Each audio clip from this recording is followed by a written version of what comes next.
여러분, 마태복음을 비롯한 사복음서가 유일하게 모두 기록하고 있는 사건이 하나 있습니다. 어떤 사건일까요?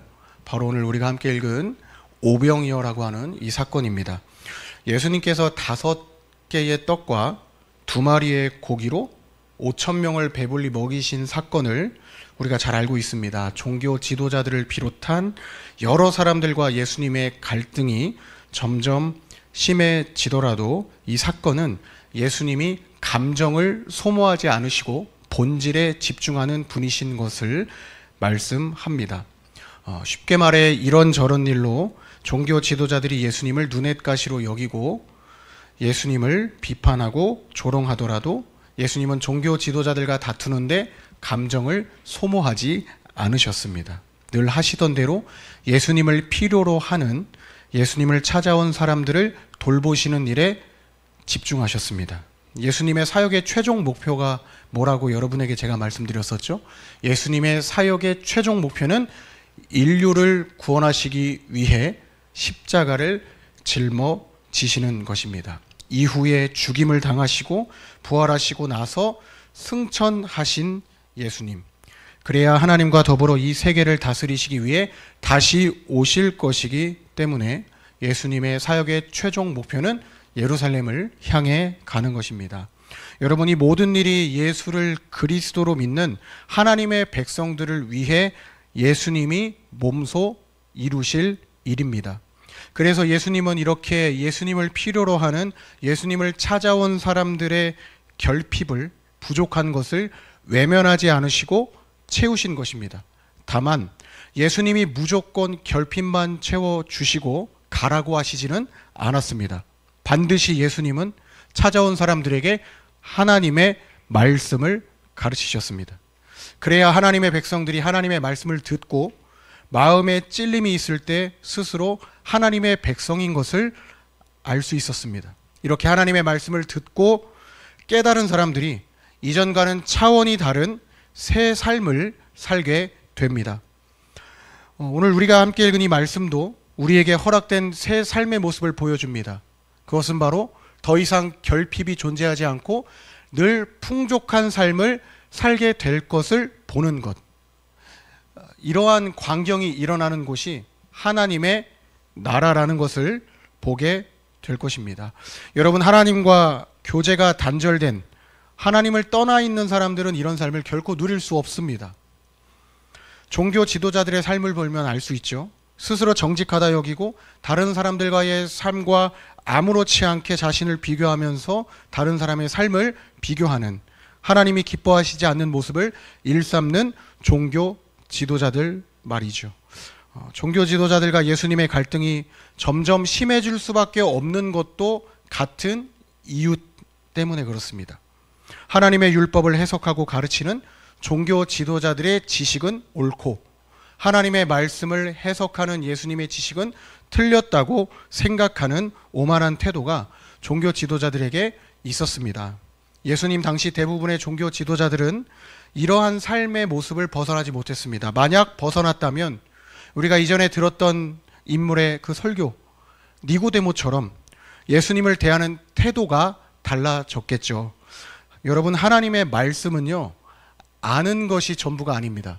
작은 변화를 불러일으켜야만 합니다. 우리가 눈에 보이는 것만큼 무언가 이룰 수 있다는 세상의 말처럼 우리가 눈에 보이는 것들로 인해 하나님의 말씀으로 작은 변화를 우리 삶에 불러일으켜야 한다는 겁니다. 그러면 세상과의 갈등이 없을 것이고 다툼도 없을 것입니다. 여러분, 교회를 향한 세상의 비난과 조롱은 왜 일어날까요? 교회에서의 모습과 교회 바깥에서의 모습이 다르기 때문에 그렇죠. 예수 믿는 모습과 예수님을 믿는 사람의 삶의 모습이 다르기 때문에 갈등이 일어나는 것이고 다툼이 일어나는 겁니다. 예수님과의 갈등과 다툼은 삶의 작은 변화가 없기 때문에 일어난 갈등과 다툼입니다. 종교 지도자들만 이런 삶을 살았던 게 아니죠. 예수님이 고향에 방문하셨을 때만 하더라도 사람들은 예수님을 전혀 반기지 않았습니다. 외면했습니다. 예수님이 고향 땅 회당에서 가르치신 말씀을 듣고 예수님의 지혜와 말씀의 가르침에 감탄하면서도 예수님을 향해 목수의 아들이 아니냐 말하면서 예수님을 인정하지 않고 믿지 않았습니다. 다음으로 성경은 예수님을 반기지 않는 또 다른 사람을 소개하고 있습니다. 분봉왕 헤롯입니다. 헤롯은 갈릴리 여러 지역에서 예수님이 무슨 일을 하셨는지 소문을 듣고 알았습니다. 예수님을 향해 세례 요한과 같다고 여기면서 예수님을 두려워했습니다. 그런데 헤롯이 평가한 예수님의 모습, 세례 요한과 같다는 것은 결코 좋은 평가와 해석은 아닙니다. 여러분, 헤롯한테 세례 요한이 어떤 사람이었을까요? 그 누구도 왕을 향해 당신의 삶이 잘못됐다고 손가락질하지 않았는데 세례 요한은 유일하게 분봉왕 헤롯을 향해 당신의 삶이 잘못됐다는 것을 가르쳤던 사람입니다. 그래서 늘 헤롯은 세례 요한을 눈의 가시로 여겼고 내가 저것을 언제 죽일 수 있나 기회를 노렸지만 선뜻 죽이지 못했습니다. 세례 요한이 어떠한 과정을 거쳐서 죽게 됐는지 성경을 보면 알 수 있듯이 세례 요한은 자신의 딸 중 하나였던 살로메라고 하는 여인의 부탁으로 인해 마지못해 세례 요한을 처형하는 것을 허락한 듯 모습을 보이고 있습니다. 여러분, 헤롯이 예수님을 세례 요한과 같은 분이시지 않을까 염려한다는 것은 언젠가 헤롯의 칼끝이 누구를 향한다는 말이겠어요? 예수님을 향하게 된다라는 뜻이 됩니다. 그리고 정말로 성경 말미에 가면 예수님이 헤롯에게 신문을 받으시고 십자가를 짊어지러 가시는 것이 성경에 기록되어 있기도 합니다. 여러분, 오병이어의 이 기적은 예수님께서 이 모든 상황을 듣고 아시는데도 불구하고 하나님이 하신다는 것을 보이신 사건입니다. 세례 요한의 죽음을 전해 들으신 예수님은 요한의 죽음을 두고 어떠한 말씀도 하시지 않았습니다. 요한의 죽음을 평가하지 않았다는 거죠. 오히려 성경은 예수님께서 배를 타고 떠나셔서 따로 빈들에 가셨다는 것만 말씀하고 있습니다. 어쩌면 예수님은 세례 요한이 죽었다는 소식을 듣고 개인적인 시간으로 세례 요한을 애도하려는 시간을 갖고 싶으셨던 것일지도 모르죠. 그러니까 무작정 소문을 듣고 예수님을 향해 많은 무리를 지어 찾아온 사람들을 두고 예수님은 개인의 시간을 갖고 싶으셨던 것입니다. 그런데 사람들이 잠시라도 예수님을 가만히 내버려 두지 않죠. 방금 말씀드렸다시피 예수님이 어디로 가시는지 알고 소문을 듣고 따라온 겁니다. 여러분, 보통 이런 경우면 제법 짜증이 날 법하죠. 내 개인적인 시간이 꼭 있어야 되지 않습니까? 그런데 혼자만의 시간을 방해하는 듯이 많은 사람들이 찾아왔고 성가시게 구는 겁니다. 그런데 예수님은 여러 갈등과 문제를 겪으셨으면서도 예수님을 따르는 사람들을 향한 마음만은 한결같으셨습니다. 그래서 짜증 한번 내시지 않고 오히려 이 사람들을 불쌍히 여기시죠. 뿐만 아니라 아픈 곳까지도 고쳐주십니다. 예수님이 불쌍히 여기신 사람들은 예수님의 도움이 꼭 필요한 사람들이었습니다. 불쌍히 여긴다는 말은 긍휼히 여긴다는 말과 같습니다. 만약 우리가 누군가를 돕는다면, 사랑하는 마음이 없다면 누군가를 도울 생각조차 하지 않을 겁니다. 예수님은 예수님의 도움을 필요로 하는 사람들을 사랑하십니다. 그러므로 누구든지 예수님께로 가까이 온다면 예수님께로 가까우는 사람이 한 사람이든지 아니면 큰 무리를 지었든지 예수님은 그 숫자에 연연하지 않으시고 예수님께로 오는 것을 막지 않으십니다. 여러분, 우리도 누군가 예수님의 도움을 필요로 하는 사람들이 여러분에게 무언가 요청한다면 그 부탁을 거절하는 일이 없어야 되겠습니다. 그러려면 우리가 이 한 사람의 삶에 깊숙이 들어가서 예수님 안에서 새로운 삶을 살게 되는 것이 어떤 삶인지를 가르쳐 줄 수 있어야 되겠지요. 여러분, 이어지는 말씀은 예수님께서 이 사람들을 그냥 돌려보내지 않으셨다는 말씀을 기록해 두고 있습니다. 예수님의 마음을 보여주는 거죠. 시간이 바뀐 것을 주목합니다.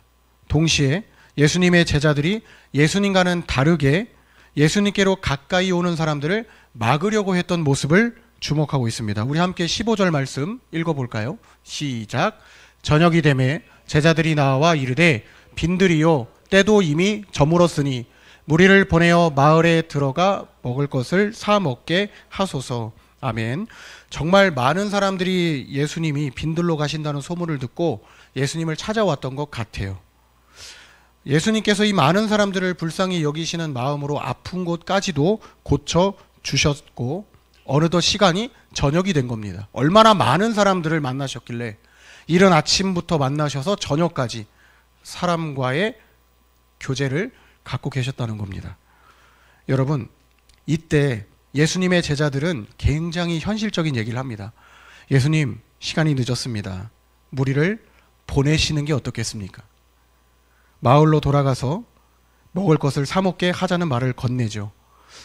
예수님의 제자들의 이 말에는 한 두 가지 의미가 있다고 저는 해석을 했습니다. 첫 번째로, 예수님, 여기까지만 하면 안 될까요? 많이 하셨잖아요. 여기까지만 하면 어떨까요? 이제 그만 사람들을 돌려보내시죠. 많이 만나셨습니다. 지금 우리에게는 이 많은 사람들의 끼니를 해결해 줄 만한 재정적 여건이 없습니다. 라는 마음을 내비친 것이나 마찬가지죠. 두 번째로 어떤 의미가 있었을까요? 정 고집하실 거면 잠시 쉬었다 하시면 안 될까요? 라는 마음입니다. 정 안 되시면 사람들이 스스로 끼니를 해결할 수 있도록 잠시 멈추고 이어서 하시던 일을 해도 되지 않을까요? 라는 마음을 내비친 거죠. 그런데 여러분, 첫 번째 이 말과 두 번째 말에 공통적인 문제점이 하나 있다면 재정적인 것을 고민하고 있다는 거죠. 우리에게 돈이 없다는 것, 해줄 수 있는 것이 없다는 현실적인 마음을 간접적으로 내비친 겁니다. 그러나 예수님은 예수님의 제자들이 기대한 두 가지 뜻이 담긴 반응과는 다른 제안을 오히려 제자들에게 하십니다. 그 제안이 뭔지 우리 잘 알고 있죠. 16절 한번 읽어볼까요? 시작. 예수께서 이르시되 갈 것 없다. 너희가 먹을 것을 주라. 돈이 없다고 말했고 현실적인 것을 말했는데 갈 것 없다. 너희가 해라. 라는 말씀을 하신 겁니다. 예수님은 수많은 사람들의 줄임배를 어떻게 채워줄지를 고민하지만 현실적인 일로 뒤로 물러서려고 하는 제자들에게 직접 이 상황을 뚫고 앞으로 나아가라는 말씀을 하시는 겁니다. 돌파하라는 말씀을 하시는 거죠. 여러분, 이 말씀은 도움이 필요한 사람들을 그냥 돌려보내지 말라는 말씀이죠. 하지만 예수님의 제자들이 가진 것이라고는 떡 5개와 물고기 2마리밖에 없습니다. 이것도 같은 내용을 기록해두고 있는 요한복음 6장 말씀을 봐야지만 어떠한 과정을 거쳐서 물고기 2마리, 떡 5개가 생겼는지 알게 됩니다. 예수님은 예수님의 제자들에게 직접 먹을 것을 주라 시험하셨고 예수님의 제자 중 한 사람인 빌립이 세마였고 빌립이 하지 못해 안드레가 데려온 그 소년의 손에 있던 음식을 공급받은 것이 전부입니다. 예수님의 제자들은 계산했다는 것이죠. 예수님의 제자들은 딱 한 사람이 겨우 한 끼를 해결할 수 있는 양식만 가져와 놓고 이것이 전부입니다 라고 예수님에게 핑계한 겁니다. 아무것도 할 수 없다는 것을 예수님이 알고 계시면서도 예수님은 제자들의 믿음을 시험하신 겁니다. 이때 시험하신 말씀이 뭐겠어요? 내게로 가져오라. 너희가 할 수 없는 건 내가 알아. 나한테 가져와라 라는 말씀을 하시는 겁니다. 여기서 우리가 알 수 있는 것은 예수님이 제자들에게 요구하시는 것은 떡 5개, 고기 2마리가 아니라 예수님에 대한 믿음이라는 겁니다. 여러분, 이 믿음은 예수님이 예수님을 찾아온 수많은 사람들을 굶기지 않으실 것이라는 것을 믿는 믿음입니다. 그리고 하나님의 말씀을 알므로 하나님의 말씀이 거두는 열매를 내가 보고 나도 이와 같이 해야 되겠다는 결단이 일어나는 믿음입니다. 그러니까 예수님께 겨우 구한 떡 5개와 고기 2마리를 가지고 가더라도 예수님은 우리가 믿음만 있다면 예수님이 예수님의 일을 나타내 보이실 것이라는 거죠. 예수님의 제자들에게 이렇게 순종과 믿음을 요구하시는 이유가 뭐겠어요? 과거의 일을 좀 생각해 보면 이스라엘 백성들이 광야에서 40년 생활했잖아요. 40년 광야 생활하면서 하나님이 하늘에서 만나와 메추라기를 먹여주셨을 때 백성들에게 시험하셨던 그 믿음이 무엇입니까? 앞으로 나아가라는 거였습니다. 먹을 것, 마실 것, 입을 것 걱정하지 마. 내가 굶기지 않아. 내가 너희를 책임질 거야. 라는 것을 믿는 믿음을 하나님이 시험하셨었어요. 근데 이스라엘 백성들 어땠어요? 그 시험에 통과한 사람이 많지 않습니다. 여러분, 공부를 하든 여러분이 어떤 일을 하든 같은 일을 반복하는 것만큼 어리석은 일이 없죠. 저는 잘못이 반복된다면 그것은 잘못이 아니라 실력이라고 생각하는 사람입니다. 같은 실수를 반복한다는 것은 우리가 나약하다는 것을 보이는 것이고 내가 의지가 없다는 것을 말하는 것이며 나는 못한다는 것을 여러 사람들에게 보인다는 거예요. 그런데 한 가지 이러한 태도를 바꿀 수 있는 것이 있다면 내가 못한다는 것을 인정하는 겁니다. 그러면 여러 사람들을 통해 나의 실수가 덮어지는 것을 공동체 안에서 발견할 수 있다는 거죠. 예수님이 왜 예수님의 제자들을 한 사람이 아니라 12명을 불렀겠어요? 각 사람의 생김새와 개성이 다 다르거든요. 예수님의 제자들 중에 제일 나서기를 좋아하고 나대는 사람이 누구죠? 베드로입니다. 아까도 말했다시피 계산이 제일 빠른 사람이 누구였겠어요? 빌립이에요. 그러니까 예수님이 그것을 하시고 빌립에게 이 사람들을 먹이려면 얼마가 필요하겠냐는 것을 질문했던 겁니다. 그리고 순종할 만한 그 믿음이 있는 사람이 누구였겠어요? 안드레였던 거죠. 그러니까 안드레가 예수님께 소년을 데리고 와서 고기 2마리와 떡 5개가 전부라는 것을 보이고 예수님께 맡겼던 겁니다. 저와 여러분도 마찬가지예요. 저와 여러분이 생김새가 다르고 할 수 있는 은사들이 다 다릅니다. 그런데 그 은사를 통해 하나님이 교회를 세워가실 때는 우리가 완벽하지 않아도 완벽함을 추구한다 하더라도 부족한 것을 통해 완벽을 세워가는 그러한 모습이 우리 교회 안에 일어나기 때문에 하나님이 우리를 만나게 하신 것이라 믿습니다. 여러분, 예수님의 제자들이 예수님께 한 걸음 앞으로 나아가기를 예수님이 바라십니다. 그래서 같은 실수가 반복되지 않도록 비슷한 경우의 일을 두고 예수님의 제자들의 믿음을 예수님이 테스트하시는 거예요. 현실적인 일로 문제를 해결하지 않고 도망치려고만 하는 제자들은요, 예수님께로 마음을 돌이켜야 합니다. 예수님이 하실 수 있다는 것을 믿고 전적으로 맡길 수 있어야 합니다. 저는 저와 여러분이 이 믿음이 있었으면 좋겠습니다. 그러면 이 믿음으로 예수님과 함께 우리가 아무리 세상길이 험난하다 그래도 그 길을 돌파할 수 있습니다. 여러분, 우리도 때마다 텅 빈 광야를 마주하죠. 이 텅 빈 광야라고 하는 것은 아무것도 없는 곳입니다. 먹을 것이 없고 마실 것이 없고 입을 것 하나 없는, 전적으로 하나님만 의지해야 하는 열악한 공간에서 우리는 온갖 것들을 만나게 됩니다. 우리가 만나는 많은 것들이 우리 마음을 흔들 것이고 무너뜨리려고 할 겁니다. 우리의 선택이 잘못된 것이라 속삭이고 패배주의에 물들어서 그 자리에 주저앉게 할 겁니다. 혹시라도 여러분이 이런 일을 겪는다면 우리가 무엇을 의지해야 될까요? 오늘 말씀을 통해 교훈을 얻는다면 하나님의 말씀을 의지해야 되겠죠.